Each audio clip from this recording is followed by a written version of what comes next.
Bismillahirrahmanirrahim. Assalamualaikum warahmatullahi wabarakatuh.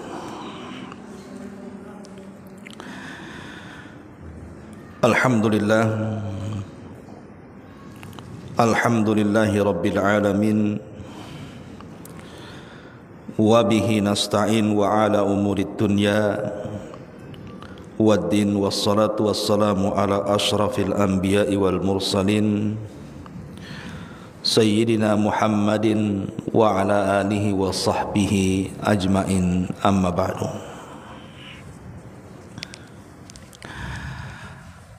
Alhamdulillah, di pagi menjelang siang ini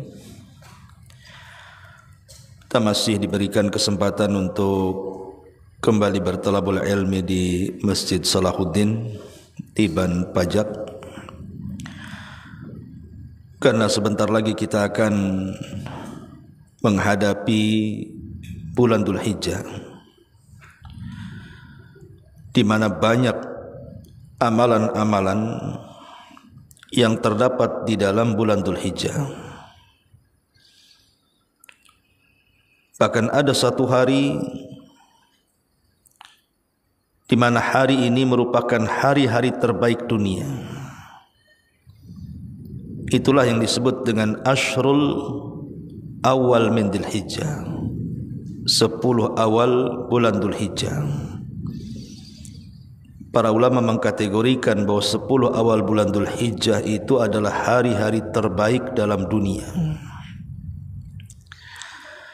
Lah, di hari-hari terbaik dalam dunia ini ada satu syariat yang sangat agung, yang merupakan syiar daripada syiar-syiar Islam yang mulia. Syariat itu adalah al-udhiyatu, menyerahkan hewan kurban kepada Allah Subhanahu wa ta'ala sebagai bentuk hadiah kita kepadanya. Dan tentunya syariat kurban ini bukan hanya syariat yang disyariatkan kepada kita saja sebagai umat Islam, tapi syariat ini sudah lama disyariatkan oleh Allah Subhanahu wa ta'ala kepada para nabi dan rasul. Dan yang pertama kali memberikan contoh syariat ini adalah Nabiullah Ibrahim alaihi salatu wassalam, yang ma'ruf kisahnya dicantumkan dalam surah As-Saffat ayat 111, 102 sampai 111. Allah Subhanahu wa ta'ala berfirman, "Falamma balagha ma'ahu as-sa'ya." Ketika Nabi Allah Ismail alaihi salam sudah mencapai usia yang cukup, ada yang mengatakan usianya belasan tahun.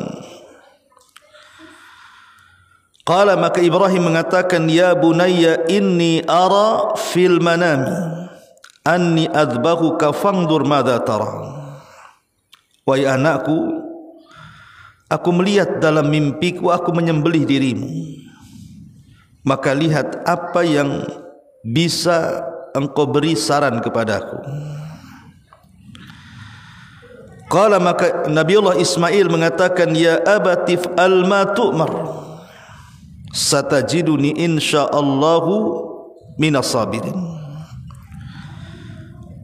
Wahai ayahku, lakukan apa yang diperintahkan Allah, dan engkau akan mendapatiku termasuk orang-orang yang sabar jika Allah berkehendak.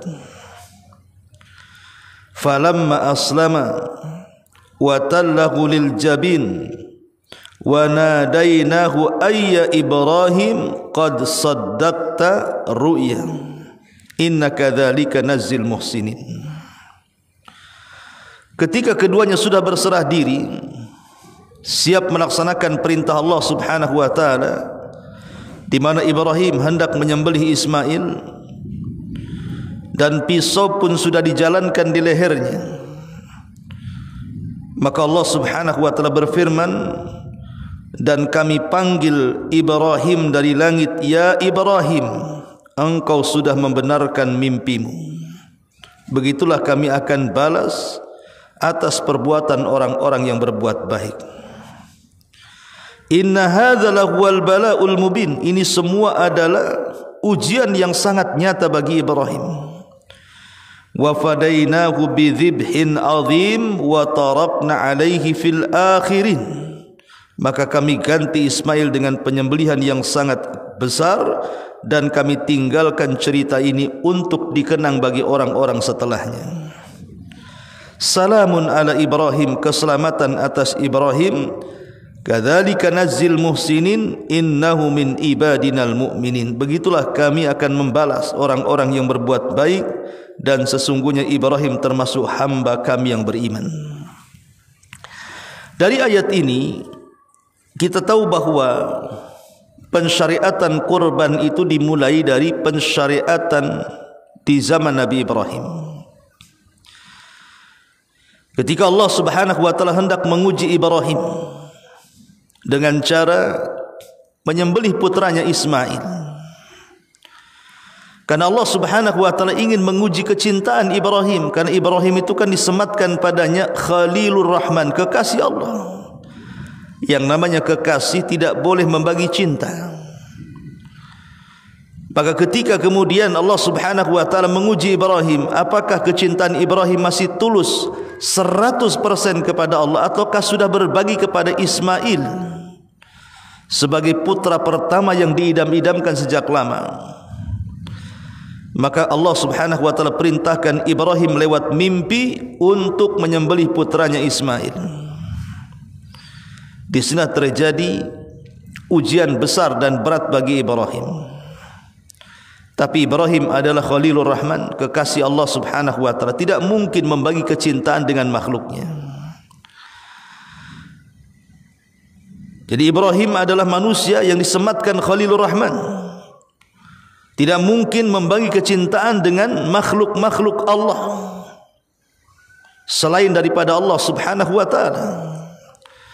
Maka dia membuktikan kecintaan itu dengan cara menyembelih putranya Ismail. Melihat kejujuran Ibrahim sampai berani menyembelih putranya Ismail, maka Allah Subhanahu wa taala akhirnya mengatakan qad saddaqtar ru'ya, engkau sudah membenarkan mimpimu wahai Ibrahim, artinya engkau sudah melaksanakan perintahku dengan baik. Maka sebagai imbalannya Allah ganti Ismail dengan kambing untuk disembelih. Lah saat Ibrahim menyembelih Ismail, turun kambing dari sorga. Kemudian kambing itulah yang disembelih Ibrahim alaihi salatu wassalam. Dari sinilah awal mula pensyariatan kurban. Awal mula pensyariatan kurban. Karena Nabi kita Muhammad sallallahu alaihi wasallam adalah penerus syariat Ibrahim, makanya kemudian Nabi kita Muhammad sallallahu alaihi wasallam pun mensyariatkan kurban kepada umatnya. Ma'asyiral muslimat yang dimuliakan Allah Subhanahu wa taala, tentu banyak hikmah yang kita akan peroleh. Kenapa Islam menganjurkan kepada kita untuk berkurban? Apa hikmah di balik kurban itu? Pertama, bahwa kurban itu adalah bentuk syukur kita kepada Allah Subhanahu wa taala. Jadi kurban itu bentuk syukur kita kepada Allah atas dua nikmat. Pertama, nikmat harta, yang kedua nikmat hidup.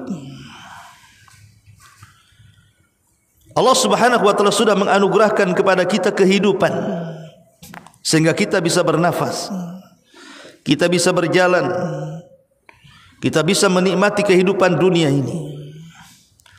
Dan juga Allah Subhanahu wa taala sudah memberikan harta yang banyak kepada kita. Lah atas dua nikmat ini, nikmat hidup dan nikmat harta, maka sebagai bentuk syukur kita atas dua nikmat ini, salah satunya adalah dengan cara berkurban. Karena bersyukur kepada Allah Subhanahu wa taala adalah dengan cara beribadah kepada Allah Subhanahu wa taala. Sebagaimana Allah Subhanahu wa taala ketika menceritakan tentang Ashabul Fil, kisah Ashabul Fil, bagaimana Allah Subhanahu wa taala menghancurkan pasukan Abraha. Dengan hancurnya pasukan Abraha dengan burung-burung laut atau ababil, menjadikan negeri Mekah negeri aman. Saking amannya, mereka bisa melakukan perjalanan niaga sampai ke kota Yaman dan Syam tanpa ada orang yang mengganggunya. Asal dia mengatakan saya dari Quraisy saja, tidak ada satupun perampok yang berani menyentuhnya. Sehingga mereka berjalan ke sana kemari dengan aman. Tidak ada yang berani mengganggunya. Dengan nikmat aman ini, akhirnya mereka pun diberikan limpahan kekayaan yang luar biasa, sehingga mereka menjadi makmur hidupnya. Di sini Allah Subhanahu wa taala singgung dalam Quran, li'ila fi Quraisyin ila fihim rihlatash shita'i was-saif falyabudu rabb hadzal bait alladzi at'amahum min ju'i wa amanahum min khauf. Allah Subhanahu wa taala mengatakan li'ila fi Quraisyin, kebiasaan orang-orang Quraisy itu mereka mengadakan rihlah, mengadakan safar untuk berniaga. Kemana? Ke Yaman dan ke Syam di musim dingin atau musim panas. Dan mereka pun mendapatkan kemakmuran yang luar biasa. Mereka bisa makan, mereka pun aman, mereka tidak kelaparan. Dari sini Allah mengatakan nikmat ini harus disyukuri. Bagaimana cara syukurnya? Falyabudu rabb hadzal bait. Kalian harus menyembah Rabb pemilik Ka'bah ini. Jadi dari sini kita tahu bahwa ibadah itu adalah bentuk syukur kita kepada Allah. Apakah itu bentuknya salat, ataukah itu bentuknya puasa, ataukah bentuknya zakat, atau bentuknya haji, sebutkan ibadah apapun. Ibadah itu hakikatnya di baliknya adalah bentuk syukur kita kepada Allah. Lah salah satunya kurban. Kurban ini bentuk syukur kita kepada Allah Subhanahu wa taala atas dua nikmat harta dan juga kehidupan. Lebih daripada itu adalah karena Allah sudah menundukkan kepada kita binatang. Allah Subhanahu wa taala sudah menundukkan binatang kepada kita. Tidak ada satupun binatang yang berani kepada manusia. Kalau seandainya Allah tidak tundukkan binatang kepada kita, tentu kita akan sulit untuk memanfaatkan binatang. Tapi dengan ditundukkannya binatang kepada kita, sehingga kita bisa memakan dagingnya. Kita bisa makan daging ayam, daging kambing, daging sapi, daging unta, dan daging binatang-binatang yang dihalalkan kepada kita. Kita bisa meminum air susunya, susu kambing, susu unta, susu sapi gitu. Kita bisa mengendarai punggungnya seperti kuda, unta dan lain sebagainya. Dan dengan binatang-binatang itu kita bisa berdagang, mengangkut barang-barang di atas punggungnya dan begitu seterusnya. Betapa besarnya nikmat Allah dengan tunduknya binatang kepada kita. Allah hanya minta satu kepada kita, bersyukurlah akan nikmat-nikmat itu. Dengan cara apa? Berkurban. Berkurban dengan meneteskan darah binatang dan dihadiahkan kepada Allah Subhanahu wa taala. Ini yang pertama. Yang kedua, kurban itu bentuk tauhid yang paling tinggi. Ketika orang-orang musyrik mereka berkurban demi berhala-berhala mereka, sebagaimana yang terjadi di zaman bahula, di zaman dulu, bagaimana orang-orang musyrik Arab itu mereka mempersembahkan sembelihan-sembelihan mereka kepada Lata, Uzza, Manat, Khubal dan sesembahan yang lainnya. Dan itu berlaku pada zaman sekarang. Seperti kita lihat ada di beberapa tempat, ya mungkin zaman dululah saya pernah dengar gitu ya. Apabila orang membuat jembatan, kalau ingin jembatan ini kokoh, harus dikurbankan binatang, kemudian kepalanya dikuburkan di jembatan itu. Ataupun membuat rumah, harus ada kurbannya, entah berupa menyembelih ayam atau yang semacamnya. Dan kita sering mendengar bagaimana di tempat-tempat tertentu, di bukit-bukit, di rawa-rawa gitu ya. Sampai dulu pernah saya dengar di lumpur lapindo dilempari kambing gitu dan macam-macam kan. Untuk apa coba? Mereka berkeyakinan dengan kurban ini bisa meredakan amarah atau membawa keuntungan. Seperti yang dilakukan oleh orang-orang yang tinggal di laut selatan tuh. Kalau acara petik laut, mereka melempar kepala kerbau ke lautan, mempersembahkan kepada Nyai apa itu? Nyai Blorong tuh, Nyai Loro Kidul tuh. Ya. Intinya bahwa itu masih terjadi hari ini. Yang seperti itu berkorban kepada jin, kepada setan gitu ya. Atau orang datang ke dukun. Terkadang dukun-dukun tertentu itu menyuruh kita itu untuk menyembelih binatang supaya bentuknya, agar praktek perdukunannya makin mujarab katanya. Lah karena kurban ini dijadikan oleh orang-orang musyrik sebagai fasilitas penyembahan kepada selain Allah, maka jikalau kita sebagai orang-orang yang ahli tauhid kemudian mempersembahkan kurban ini kepada Allah Subhanahu wa taala, maka ini bentuk penyelisihan kita ahli tauhid kepada orang-orang musyrik. Sebagaimana orang-orang musyrik mereka menyembelih kepada selain Allah, maka kita orang-orang yang mentauhidkan Allah hanya menyembelih karena Allah Subhanahu wa taala.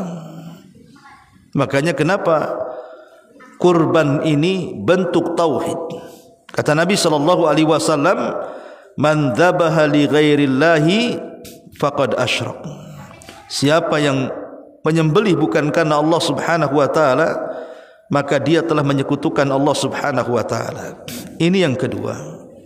Yang ketiga, bahwa kurban itu adalah syariat atau syiar daripada syiar-syiar Islam. Jadi kurban itu adalah syiar dari syiar-syiar Islam yang harus ditampakkan dan disyariatkan dalam rangka mendekatkan diri kepada Allah Subhanahu wa taala dan mengijabah perintah Allah Subhanahu wa taala. Karena Allah Subhanahu wa taala yang merintahkan kita berkurban, fasalli li rabbika wanhar. Salatlah untuk Rabbmu dan berkurbanlah. Qul inna salati wa nusuki wa mahyaya wa mamati lillahi rabbil alamin. Katakan salatku, penyembelihanku, hidupku dan matiku aku serahkan kepada Rabb semesta alam. Jadi karena kurban ini satu di antara syiar-syiar Islam, maka siapa yang mengagungkan syiar-syiar Islam ini, maka itu alamat ketakwaan dia kepada Allah. Sebagaimana Allah mengatakan, "Dzalika wa man yu'azzim sya'airallah fa innaha min taqwal qulub." Yang demikian itu barang siapa yang mengagungkan syiar-syiar Allah, maka itu bentuk takwa dia kepada Allah Subhanahu wa taala. Kemudian yang keempat, bahwa kurban itu adalah ihya li sunnati sayyidina Ibrahim. Li sunnati sayyidina Ibrahim. Bahwa kurban itu adalah dalam rangka menghidupkan sunnah Nabi kita Ibrahim, Sayyidina Ibrahim, Tuan kita Ibrahim, yang merupakan bapa para nabi, termasuk bapa Nabi kita Muhammad sallallahu alaihi wasallam. Maka ketika kita berkurban, hakikatnya kita menghidupkan sunnah Ibrahim. Dan itu disebutkan di dalam Al-Quranul Karim, surah An-Nahl ayat 123. thumma auhayna ilaika anittabi' millata Ibrahim hanifan wa ma kana minal musyrikin. Kemudian kami wahyukan kepadamu wahai Muhammad agar engkau mengikuti agama Ibrahim yang lurus, dan tidaklah Ibrahim termasuk orang-orang yang terlibat dalam kesyirikan.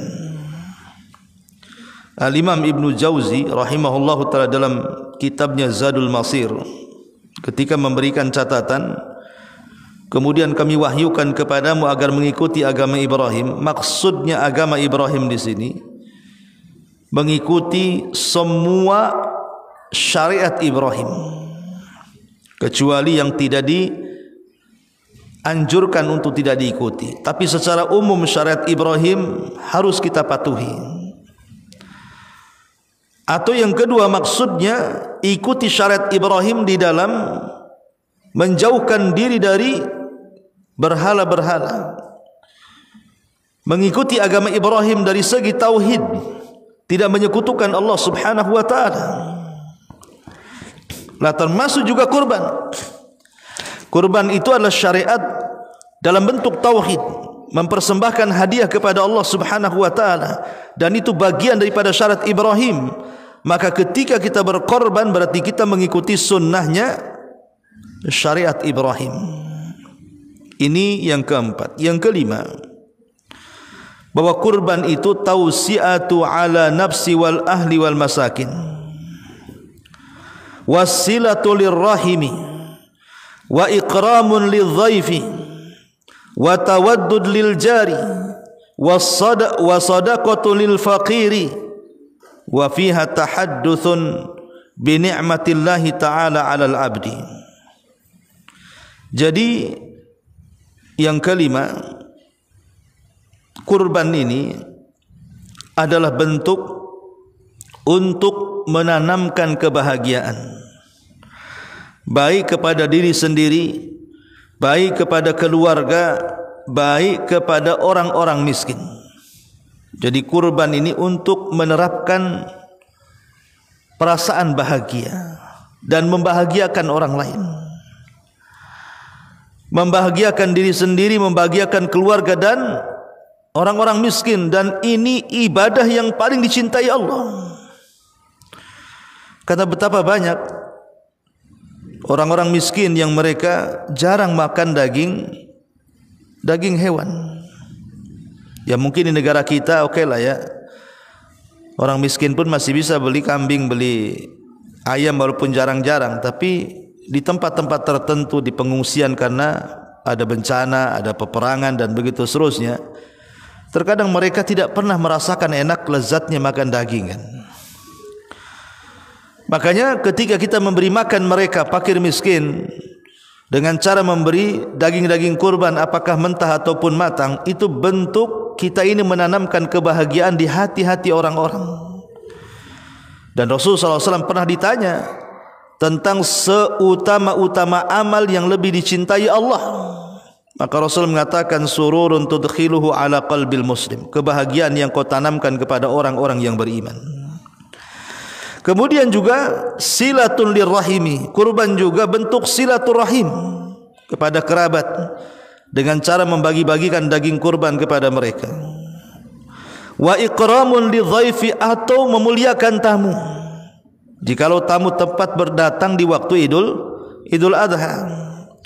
Wa tawaddudu lil jar, ataupun merajut perasaan sayang kepada tetangga, menghormati tetangga.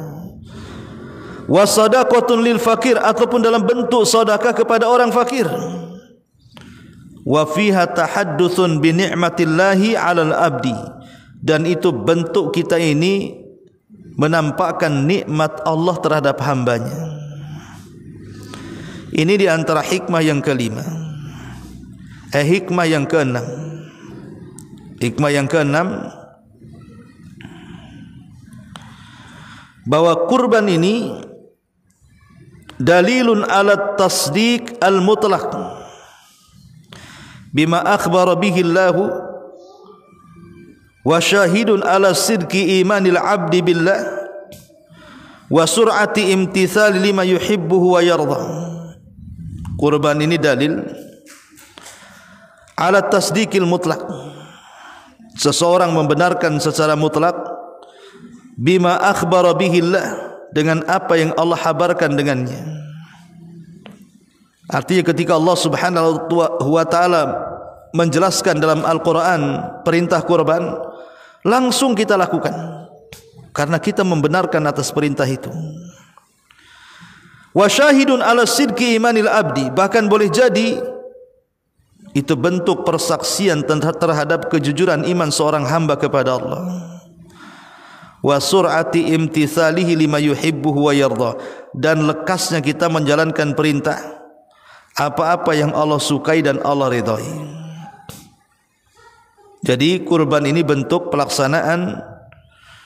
melaksanakan seluruh perintah Allah yang dihabarkan di dalam Al-Quran tanpa ada keraguan.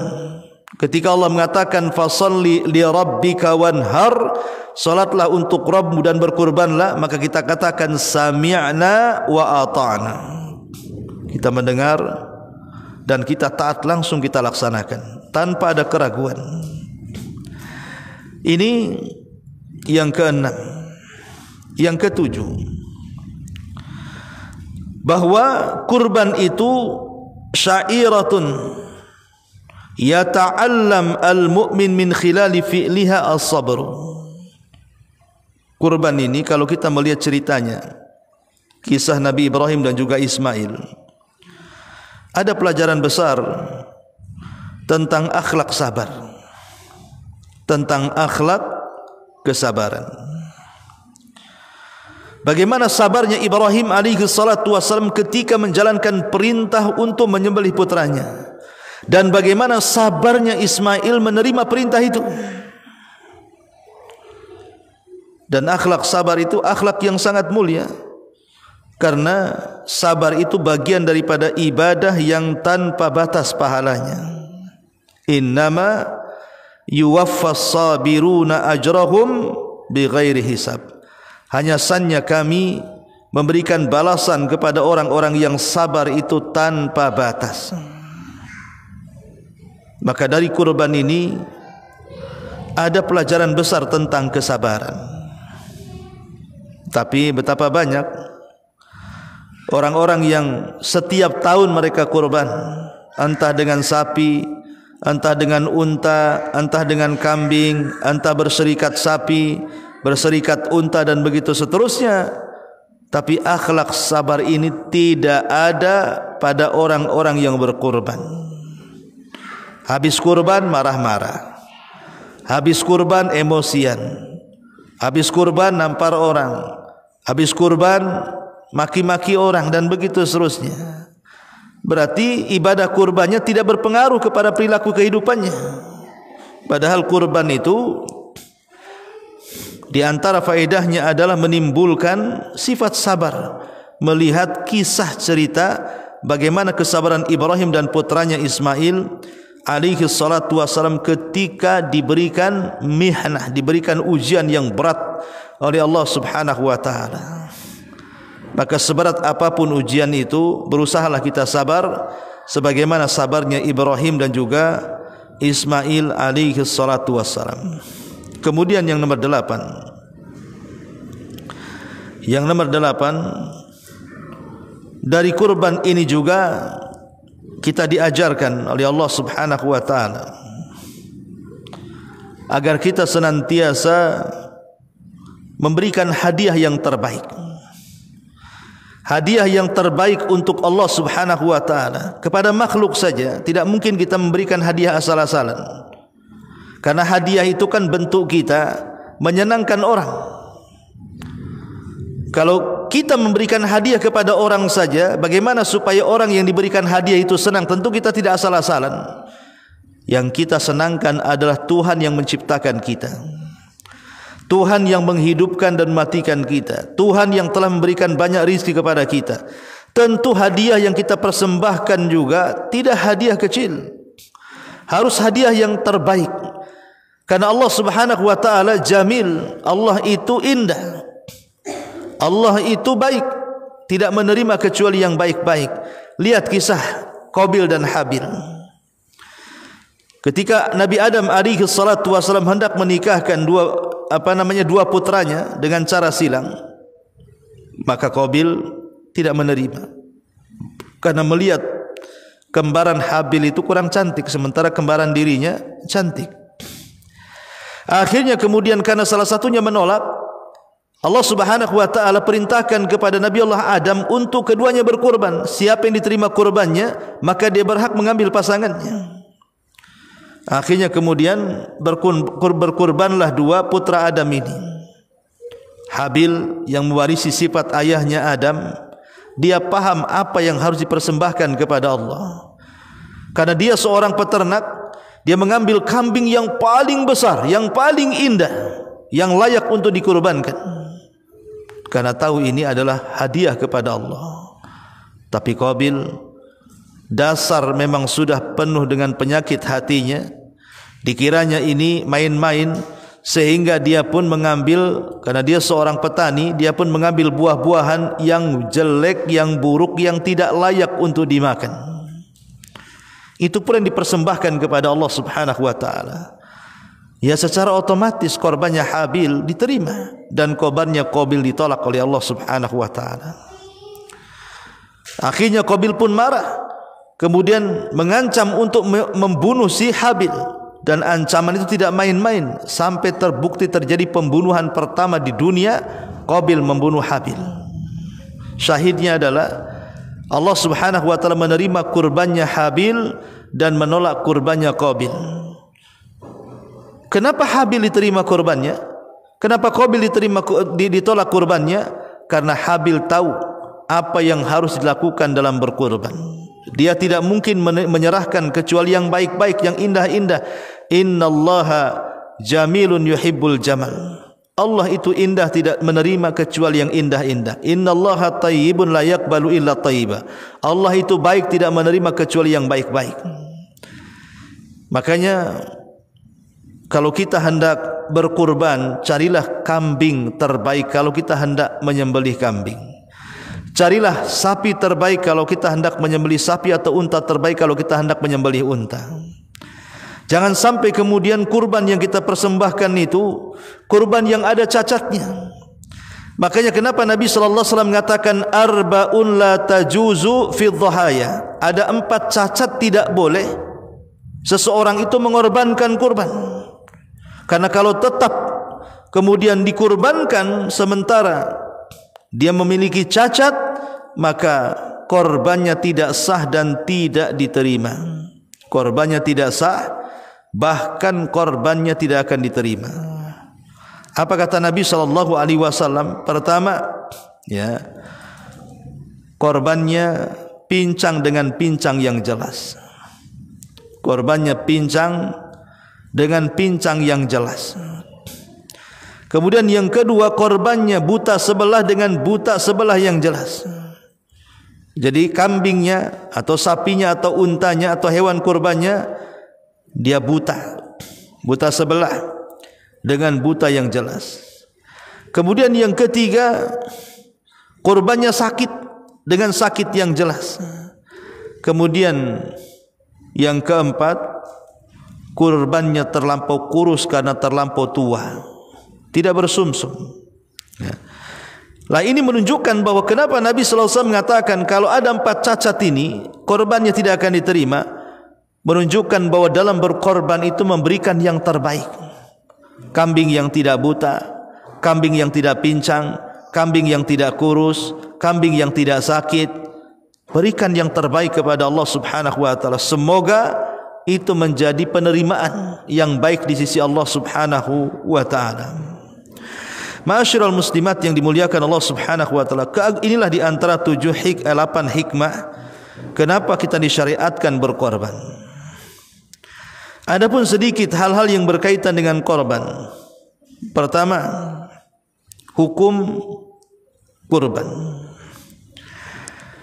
Hukum kurban menurut mayoritas para ulama sunnah muakkadah. sunnah muakkadah.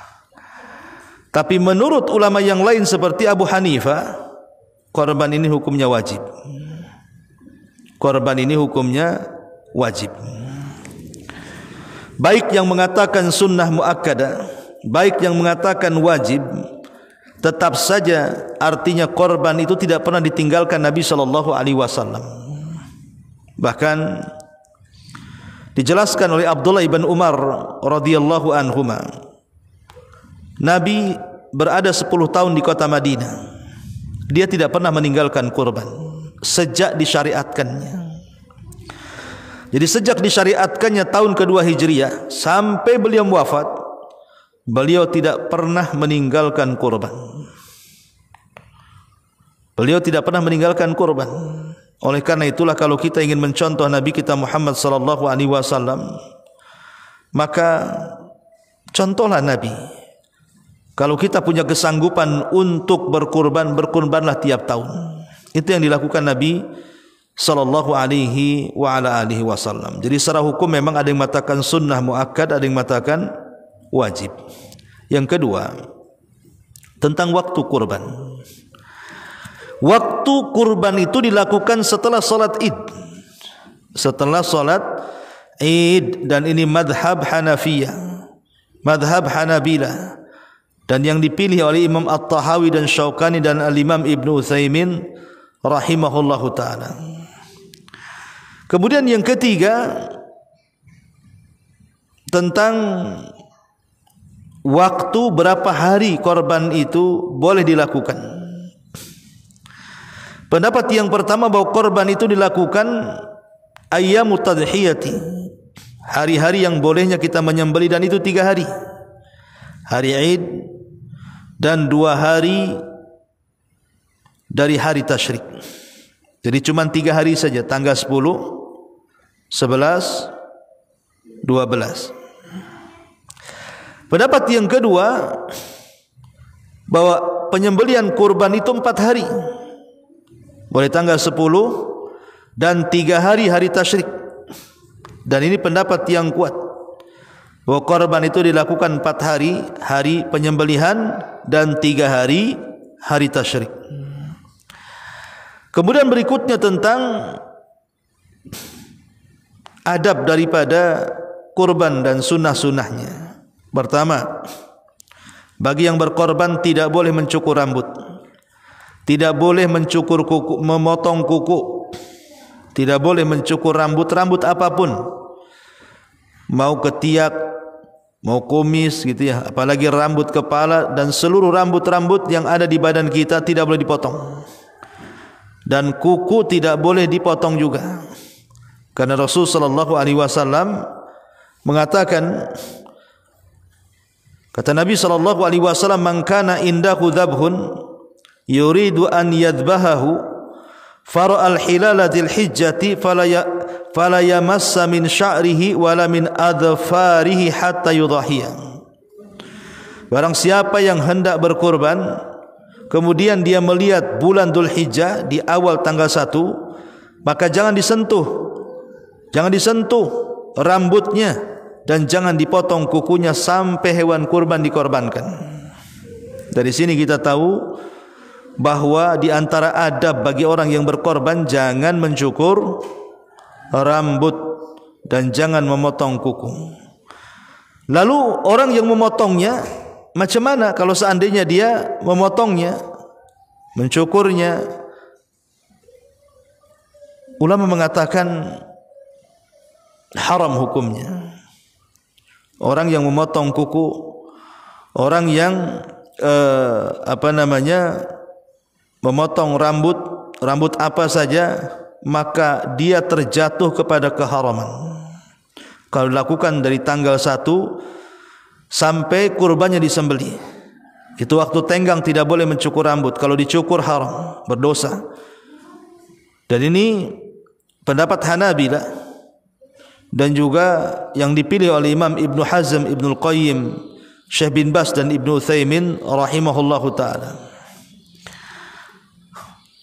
Kemudian masalah yang kedua, boleh meniatkan kurban itu untuk dirinya, kemudian diniatkan juga untuk keluarganya. Jadi yang berkorban satu, kemudian diniatkan satu keluarga, dan itu boleh hukumnya.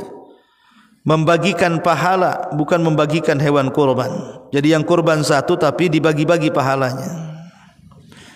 Begitu yang dilakukan para sahabat Nabi SAW, bahwa mereka terbiasa menyembelih satu ekor kambing kemudian diniatkan untuk satu keluarga. Jadi tidak perlu, Bu, oh tahun ini ibu, tahun depan anak ibu nomor 1, tahun depannya nomor 2, tahun depannya nomor 3, tahun depannya suami, tahun depannya tidak perlu, ya.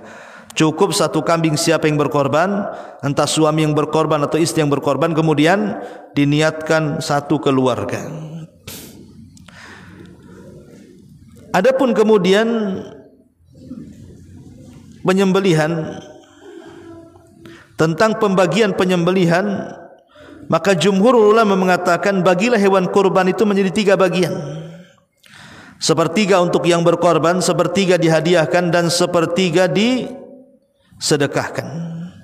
Sepertiga untuk yang berkorban, sepertiga bisa dihadiahkan, dan sepertiga bisa disedekahkan.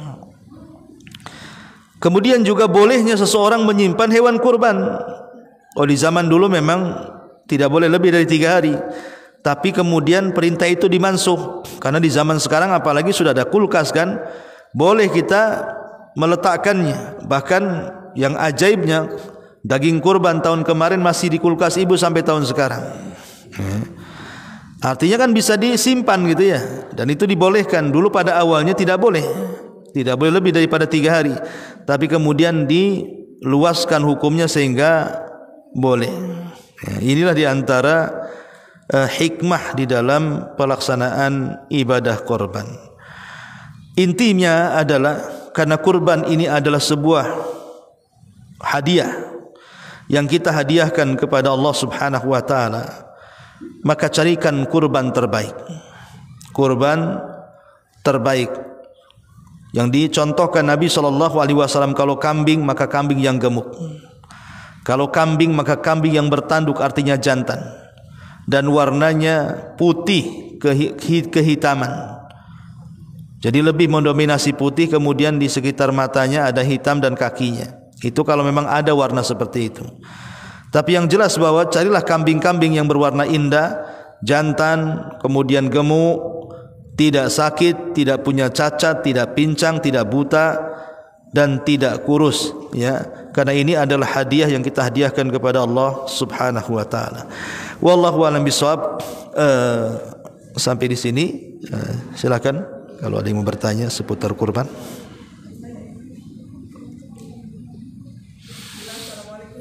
Waalaikumsalam. Pertanyaannya adalah apa bedanya yang sepertiga untuk dihadiahkan dan sepertiga disedekahkan?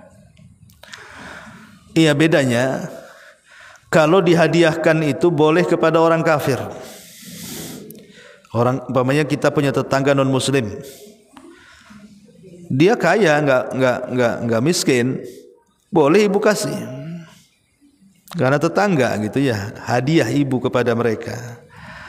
Atau kepada orang kaya yang merupakan mungkin kerabat atau teman, satu kantor, satu pekerjaan, satu komplek gitu ya. Nah, itu namanya hadiah, Bu. Jadi bisa diberikan kepada orang kaya, bisa diberikan kepada non muslim. Tapi kalau sedekah tidak diberikan kecuali kepada fakir miskin, kepada orang yang membutuhkan, kepada orang yang berhajat, kepada orang kelaparan. Nah, itulah. Kemudian juga dihadiahkan itu maksudnya untuk kerabat. Untuk kerabat. Ibu mengundang sanak famili ibu, kerabat ibu, ibu makan masak besar gitu ya. Masak rawon, masak rendang, masak apalah. Kemudian diundang karib kerabat, kemudian makan bersama di rumah ibu, itu bentuk hadiah artinya. Tapi kalau sedekah, maka itu di luar daripada kerabat. Orang lain yang miskin, orang lain yang fakir, ya, ibu kasih makan mereka, entah daging mentahnya, entah daging matangnya. Itu bedanya hadiah dan sedekah. Wallahu a'lam. Pertanyaan Waalaikumsalam. Bertanya, suami saya insya Allah ikut kurban tahun ini. Qadarullah di hari raya beliau tidak di Batam. Apakah boleh penyembelihan hewan itu tidak dihadiri beliau? Ya, alhamdulillah, menghadiri hewan kurban itu sunnah hukumnya. Menghadiri hewan kurban itu sunnah hukumnya. Dan yang paling afdol adalah menyembelih sendiri. Yang paling afdol adalah menyembelih hewan kurban dengan tangannya sendiri. Tapi kalau tidak bisa dan tidak punya keberanian, maka boleh diwakilkan kepada orang yang dipercaya di situ. Dan dia cukup menyaksikan. Memang ada hadis yang lemah. Hadis ini lemah, tapi maknanya sahih. Bahwa setiap tatapan kedua mata orang yang berkorban kepada darah yang menetes dari kurban itu menggugurkan dosanya. Ya. Jadi kalau memang tidak bisa menghadiri, diwakilkan penghadirannya. Bahwa suaminya tidak bisa hadir, istrinya lah hadir. Nanti istrinya kan bisa video call sama kambingnya, Bu. Ya, kambing yang sedang disembelih itu kan bisa di video call kan. Kan nampak tuh kambing dia sedang disembelih. Atau kalau memang sama sekali tidak ada satupun perwakilan, ya tidak masalah. Allah tahulah itu korban dia. Allah Maha tahu. Gak mungkin kalau dia nggak ada tiba-tiba diklaim korban orang, kan tidak. Allah Maha tahu. Wallahu a'lam. Bismillah, Ustaz. Berarti hewan kurban atau hewan akikah itu bisa dimasak atau mentah dibagikan? Bisa ibu pakai mentahnya, bisa ibu pakai matangnya. Ya, terserah gitu ya. Karena kan intinya itu penyembelihan, Bu. Seperti akikah itu kan penyembelihan karena kelahiran. Kalau kurban ini penyembelihan karena penghadiahan setiap tahun sekali kepada Allah Subhanahu wa taala. Di sini ada pertanyaan, Afwan, izin bertanya, lebih diutamakan mana, berkurban satu hewan kurban dengan kualitas terbaik atau memilih 2 ekor dengan kualitas biasa, Ustaz? Iya, berkorban dengan satu hewan kurban terbaik lebih baik dibandingkan 2 ekor yang biasa. Karena intinya adalah kita ini menghadiahkan sesuatu kepada Allah. Maka kita yang terbaik, lihat Nabi SAW itu dijelaskan, beliau berkorban dengan 2 ekor kambing, dua-duanya gemuk, dua-duanya bertanduk, dua-duanya berwarna indah, putih kehitam-hitaman. Jadi ibrahnya adalah bukan 2-3 ekornya, tapi kualitasnya. Karena ini hadiah bentuknya. Sebelum darah itu menetes ke bumi sudah sampai kepada Allah Subhanahu wa taala. Wallahu a'lam. Iya. Misalnya, kalau kemarin suami sudah yang berkorban, tahun ini giliran istri yang berkorban, apakah nilai pahalanya sama terhitung dengan saat suami yang berkorban? Itu satu, Ustaz. Ada pertanyaan lagi. Langsung apa nanti, Ustaz? Langsung aja diborong. Terus soal pembagian seperti tadi, apakah sudah benar yang selama ini kita terima atau kita ambil dari panitia kurban itu diberikan 2 tembok belakang itu, Ustaz? Iya. Kurban itu yang kedua. Itu aja dulu, Ustaz. Oke. Iya, bismillah, alhamdulillah. Tentang masalah penghususan kurban, tahun kemarin suami, tahun sekarang istri, besok anak-anak, sebenarnya tidak perlu. Ya. Selama ibu satu kesatuan, satu keluarga dan belum berpisah, cukup 1 orang saja yang berkorban, diniatkan untuk semua. Kecuali kalau memang ibu punya penghasilan sendiri, bukan uang suami. Ibu punya usaha sendiri, dengan usaha ibu bisa membeli kambing. Nah, tapi kalau semua penghasilan dari suami, biarlah suami saja ibu dorong berkorban. Nanti diniatkan untuk satu keluarga, itu sudah cukup, sama aja. Ini yang pertama. Kemudian yang kedua, soal pembagian Apakah sudah benar yang dilakukan orang-orang sekarang? Ya saya tidak tahu, tapi yang jelas bahwa di dalam sunnah dan yang dijelaskan oleh para ulama memang disunnahkan pembagian itu menjadi 3 bagian tadi, sepertiga untuk yang berkorban, sepertiga dihadiahkan, sepertiga disedekahkan, ya. Tetapi bukan berarti harus seperti itu. Contoh orang yang berkorban itu tidak suka daging, dia datang kepada pengurus korban, ini saya berkorban kambing, saya tidak mau makan karena saya ini punya kolesterol umpamanya, nggak bisa makan daging, udahlah korban saja, saya tidak mau dagingnya, yang penting saya ingin korban tahun ini, nggak apa-apa, ya. Bahkan ada sebagian para ulama mengatakan boleh meminta separuh, Bu. Umpamanya ibu korban, datang ke panitia korban, ini kambing saya, nanti separuh kambing datangkan ke rumah, separuhnya taruh aja di sini, terserah bagi-bagikan kepada orang-orang, nggak apa-apa, ya. Atau ibu mengatakan nanti kirim ke rumah sepertiganya ya, 2/3 sudahlah, terserah mau disedekahkan mau dihadiahkan, terserah kan itu. Ya ibu ngomong langsung ke panitia, ngomong begitu. Atau ibu umpamanya mengatakan ini saya antar kambing, saya bayar operasionalnya, menyembeli, menguliti, memotong, mengreseki, ini semuanya antar ke rumah saya. Boleh nggak apa-apa. Tapi tega banget nih yang kayak gini. Kasihan yang udah, ya. Tapi kan secara hukum boleh-boleh saja, karena kan pembagiannya kan bukan sunnah, bukan wajib, itu kan sunnah saja yang diambil istimbat dari hadis Nabi SAW, kul wadakhiru watasaddaqu, makanlah, simpanlah dan sedekahkanlah. Intinya bahwa ya saya juga dengar juga di beberapa masjid kadang-kadang yang berkorban itu cuman dapat 1 kresek atau 2 kresek, kadang-kadang isinya jeroan, dagingnya udah disimpan panitianya kan. Kan itu oknum lah kan. Tapi yang jelas bahwa korbaner berhak mendapatkan dagingnya. Ngomong sama panitianya.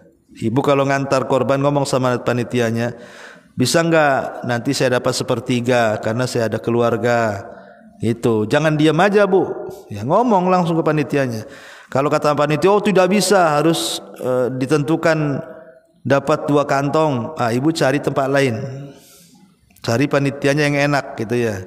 Ini panitianya diktator, nggak bisa ini. Jadi kan ibu bisa ngomong.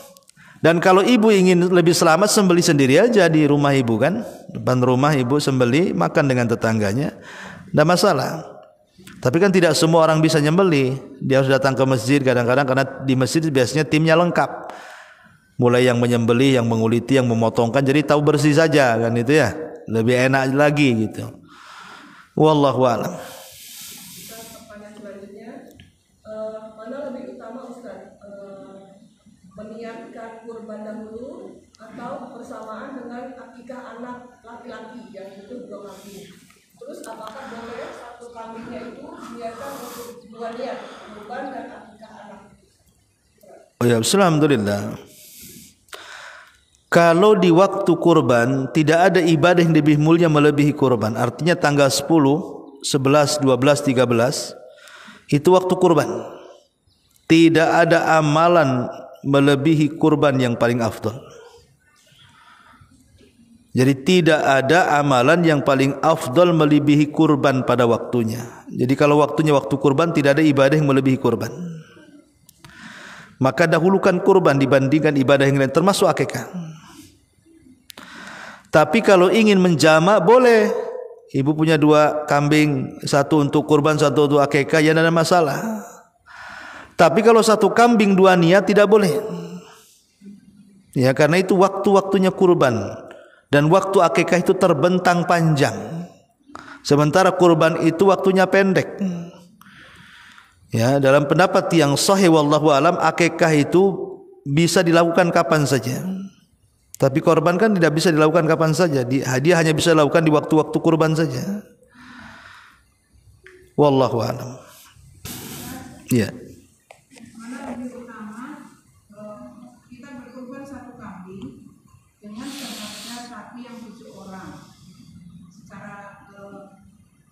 sama gitu. Tapi mana lebih utama, apakah kita bertujuh dengan satu sapi atau dengan satu kambing?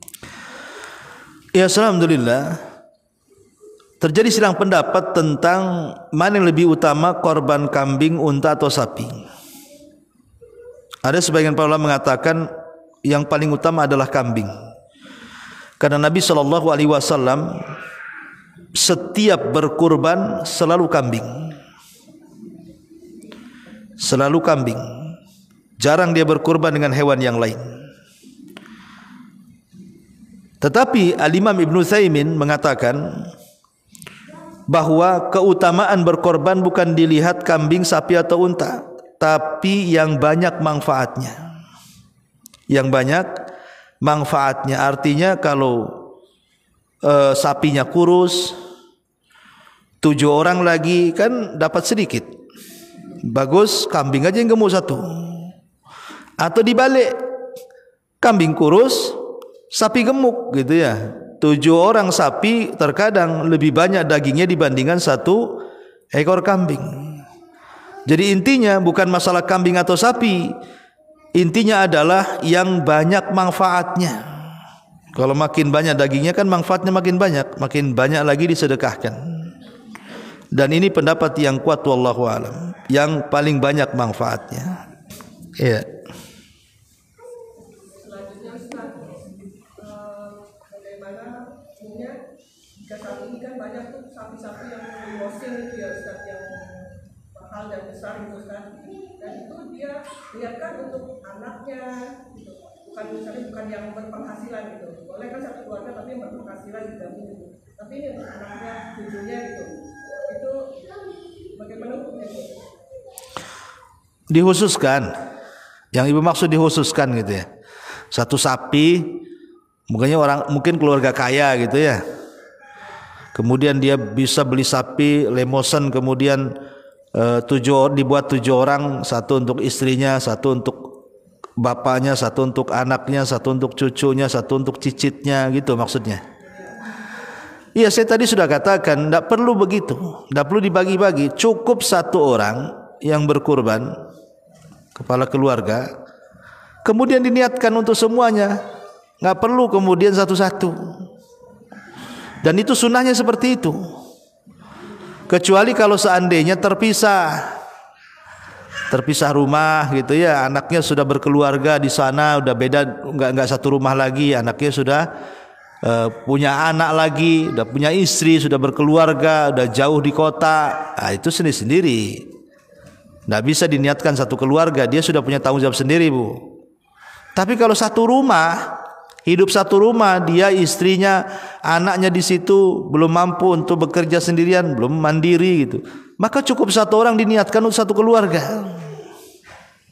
Jadi tidak perlu merepot-repotkan, harus ditakyin 1 persatu. Kecuali saya katakan tadi sudah pisah, anaknya sudah mungkin tinggal di Pekanbaru sana, yang 1 sudah tinggal di Padang, yang 1 tinggal di Jawa, yaitu masing-masing mereka lah, karena mereka sudah berkeluarga dan mereka sudah punya tanggung jawab.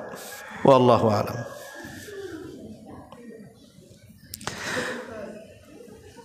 Sudah? Oke, alhamdulillah. Subhanakallahumma bihamdika asyhadu an la ilaha illa anta astaghfiruka wa atubu ilaik. Allahu ta'ala